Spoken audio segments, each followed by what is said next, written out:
नमस्कार मित्रांनो आणि सुप्रभात सर्वांना. मी योग शिक्षक विजय श्रीमंत वाशिम जिल्ह्यामधून. आजचा व्हिडिओ हा आरोग्याविषयक आहे, तो म्हणजे योगा. चला तर वेळ न गमावता व्हिडिओ सुरू करूया. सर्व लोक पैसे कमवण्यासाठी आरोग्याकडे दुर्लक्ष करत आहेत, कारण दगदगी या सर्व कारणांमुळे प्रकृतीकडे दुर्लक्ष होत आहे. त्याचप्रमाणे कामाच्या तणावामुळे मानसिक आरोग्य देखील ढासळलेले दिसत आहेत. यावर एकमेव रामबाण उपाय म्हणजे योगा.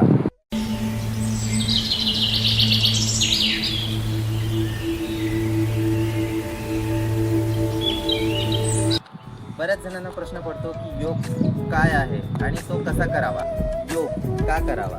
आजच्या शहरीकरणाच्या युगात जगाला निरोगी ठेवण्यासाठी योगा रामबाण आहे. तो 21 जून हा इंटरनॅशनल योगा डे म्हणून साजरा केला जातो. योग हा सर्वांसाठी आहे. त्याचा नियमितपणे अभ्यास केल्यास सर्व प्रकारचे आजार बरे होतात. याने केवळ आजारापासूनच बचाव होत नाही असे नाही, तर नियमित योगासने केल्यामुळे शरीर मजबूत राहते. म्हणून सर्वांना एकच सांगणं आहे, योग करा, निरोगी राहा, स्वस्थ. नमस्कार.